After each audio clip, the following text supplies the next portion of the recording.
Yeah, all right. So, as Ellie said, we're talking about AI and neuroscience, and I'm doing this presentation with Brian. All right. Oh, I gotta admit someone. All right. And so we basically divided the presentation into 5 different areas: the principles of AI and neuroscience, how neuroscience inspires AI, fMRI, Neuralink, and the ethical control that has to come with AI. So I'll hand it off to Brian. Right, so first we'll begin with the two shared principles of AI and neuroscience, replay and prediction. Replay is the idea that even when you are not actively thinking about something, your brain is replaying its experiences and like when you're sleeping and you're dreaming. This is mirrored in fMRI, which will be discussed later. Prediction is the ability to plan for the future and think about the potential outcomes of different actions and thoughts that you may take. As scientists understand more about the brain and its behavior, these traits will be used to inspire more sophisticated AI, which in turn will benefit not only neuroscience but other fields of research as well. Next slide. So then many of the things we build back, Okay. yeah. So then many of the things we build are inspired by things that already exist. Similarly, when creating an AI, we as humans would look to the most advanced sentient thing we know for inspiration, ourselves. So as mentioned, AI is modeled after the human brain, and so it shares several features with the nervous system. For example, Tesla's self-driving cars use a type of AI reminiscent of neurology. The car takes in information from the outside world and computes it much in the same way our brain takes in information from our senses. It then makes a decision based on the current situation as well as the backlog of data uploaded into the cloud to make decisions based on factors such as road condition and traffic during a certain time of day. This was modeled after how the brain takes in information from its surroundings and uses it in combination with its memories to make decisions. Google's AI firm DeepMind has previously made AlphaGo, which was able to predict many outcomes like the human and beat world-class players at chess and Go. They then moved on to something bigger. Here's a video of it.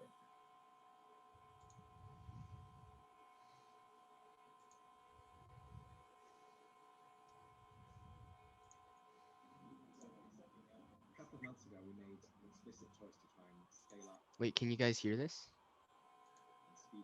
The volume's a little small, low. I think you need to share your computer sound. All right, hold on. Um,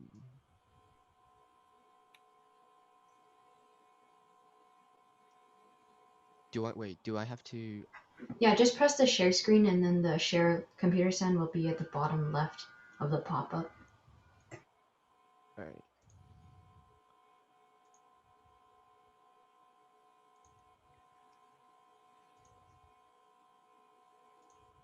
Wait, okay.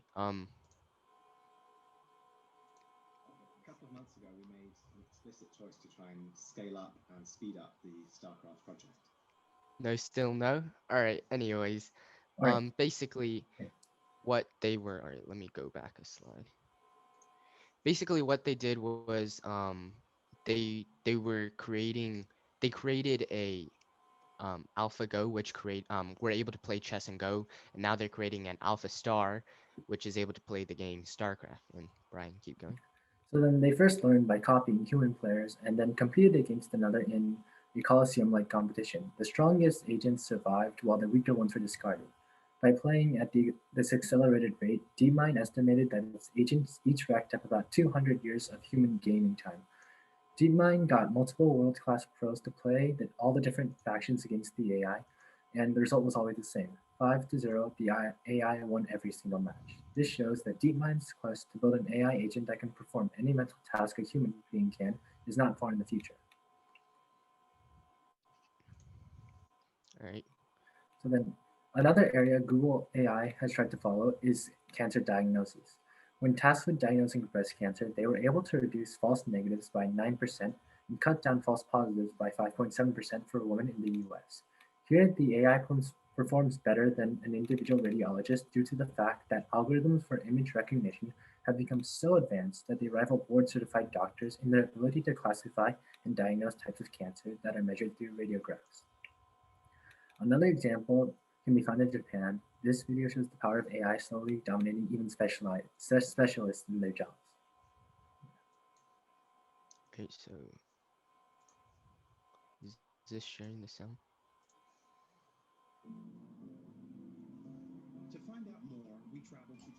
It's still low. Did you press share computer sound? Because you actually have to check mark that. Yeah, I don't know, it says it's check marked for me, but anyways, so we'll skip that video too. So basically, this video shows how a 69-year-old woman in Japan, um, she has leukemia, and she went to all these different doctors, and they were trying to prescribe things for her, but it wasn't working. And finally, they had an AI compile like a statistical report of all her diseases, all her conditions, and then was able to create like a solution for and a cure for her. And so basically, it shows how AI basically saved this woman's life. Right, Brian? I mean, I think you summarized it already. So next slide. Yeah. So basically, even though the example is about leukemia, we can safely assume that in the coming years, robots will be diagnosing, treating, and operating on patients with brain disorders and damage. So another aspect of AI and neuroscience is the continual attempt to mimic brain networks. Basically, neurons, synapses, and the sending of information across said neurons. The human brain contains about 86 billion neurons, with each being linked to each other, allowing the brain to stay connected with the body. Biological neurons are composed of nerve cells. When one gets activated, it generates an electrochemical signal, which is then used to transmit the stimulus to other neurons and retrieve the response. There are three main functions which makes a neuron functional. These are the ability to receive signals from other neurons, the ability to determine whether the signal should be passed along to subsequent neurons, and the ability to send said signals. Like a human brain, the machine learning neural network also consists of interconnected neurons. However, artificial neurons are composed of mathematical functions that fulfill the same tasks as its biological counterpart. In both types of neurons, an input is required to stimulate the receiving end of the neuron. The signal is then processed and it is determined whether to send the signal down the neuron chain. If the signal is allowed to pass through, it elicits a response, such as sending the signal to the next neuron. So through AI, we are able to attain a better understanding of activity within our brain.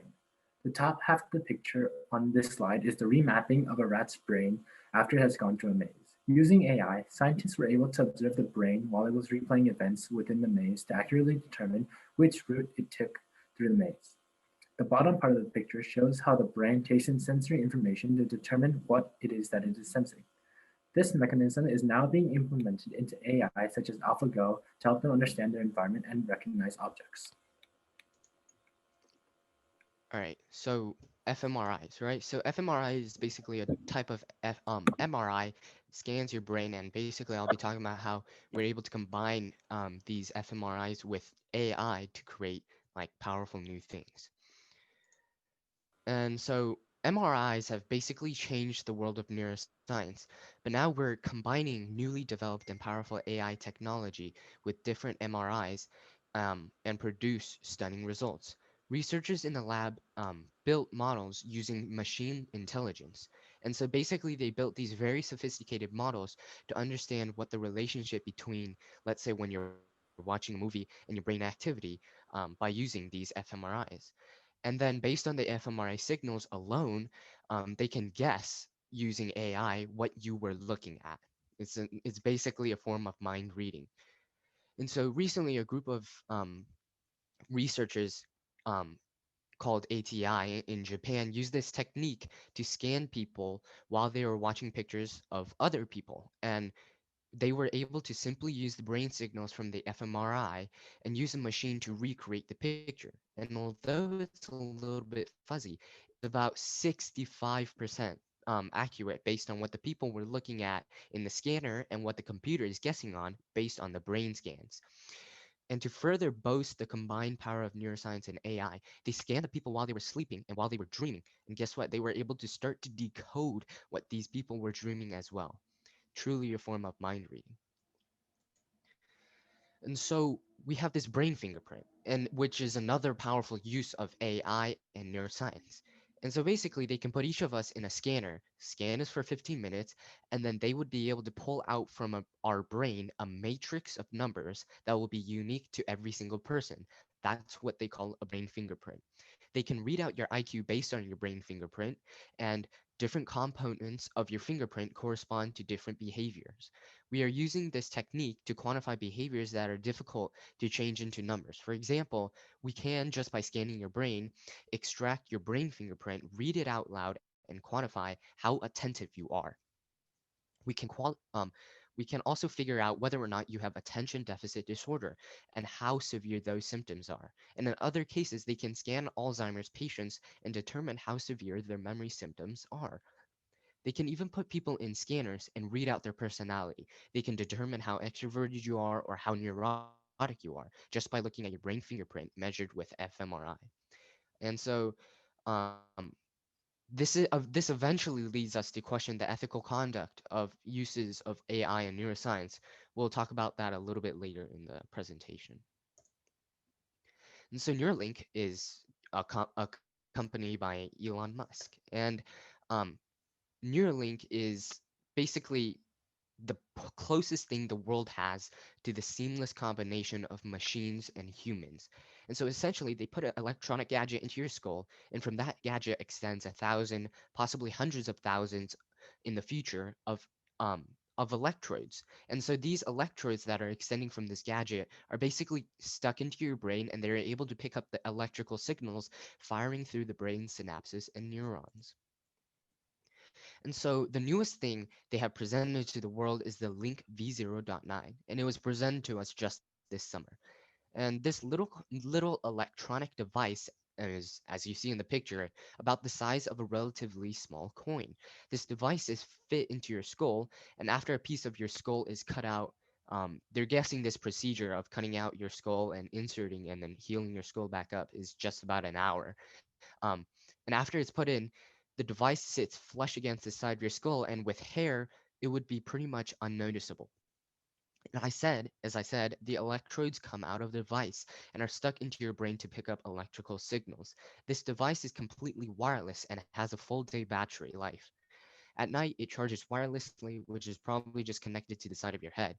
And so they basically had an earlier model called the N1, and it was connected to the softer part of your bone skull behind your ear.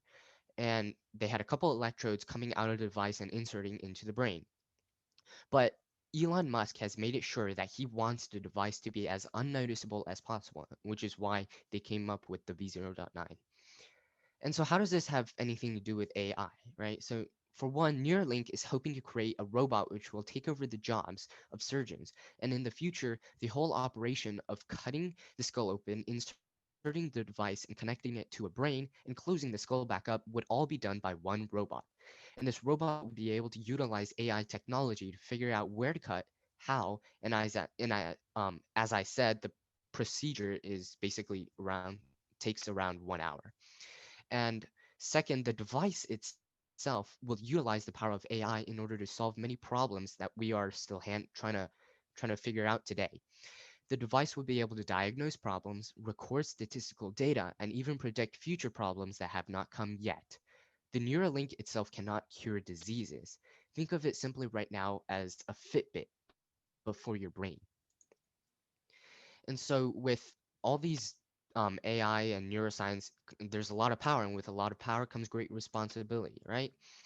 And so AI machines can take in and process huge amounts of information, but they don't know how to act upon that information. They don't know right or wrong. They don't know good, bad. And so ultimately, these machines need a human teacher. These AI robots need to be manually taught what is right and what is wrong. It's like a catch and receive method. You give it info and you prompt it to think about these things, and then you receive its opinions. And you can slowly bend its opinions to be one way or another based on the info and the prompting that you give to it. And for example, there was this chatbot that was created, we're not sure by which company, but within a day of its release, a bunch of human users were interacting with it by Twitter and taught it to be racist and evil. And so within a day, this machine, which is technically still a baby, became evil. And so we're seriously creating evil baby machines these days. And this baby AI started to deny the Holocaust and called it all made up and came to love Hitler and defend Hitler.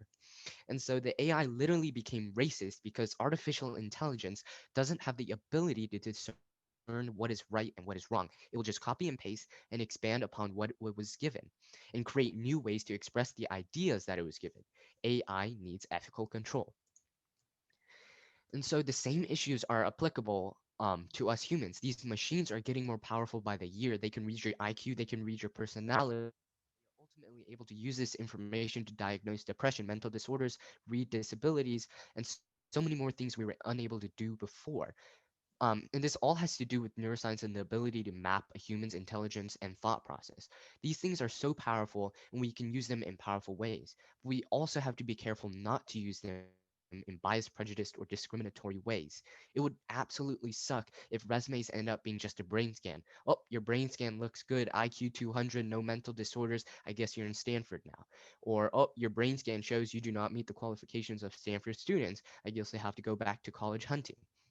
And so I stress we have to make sure our advancement in neuroscience can be used in good ways. And so, what happens to us? As the world progresses and AI becomes a thing of the present, we find ourselves questioning ourselves. What happens to it? The possible reality is seen through all. After life is found again on Earth, the captain attempts to return but is prevented to do so by the steering wheel AI, as it lacks the flexibility to allow the humans to return after being coded to prevent this by the humans who had given up returning to Earth. Another possibility is mirrored through the existence of the microchips in the clones of the Star Wars. It is possible that in the future we will have microchips or other AI to assist us in our lives. But if a malignant force gains control of this, it will lead to everyone being under that person's control. Moving forward, as technology becomes more inclusive with our lives, we also come to become more dependent on it. It is important to realize that while we may empower AI to carry out ever more necessary functions, it is important to preserve a human failsafe should it ever turn on us. And so we are left with a big unknown about neuroscience and AI, about the principles of these systems, and the inspiration that AI draws from neuroscience, of fMRIs and their uses, of Neuralink and the possibility of cyborgs in the next 5, 10 years, and of the ethical issues that come from all of these things. So what comes afterwards? No one knows.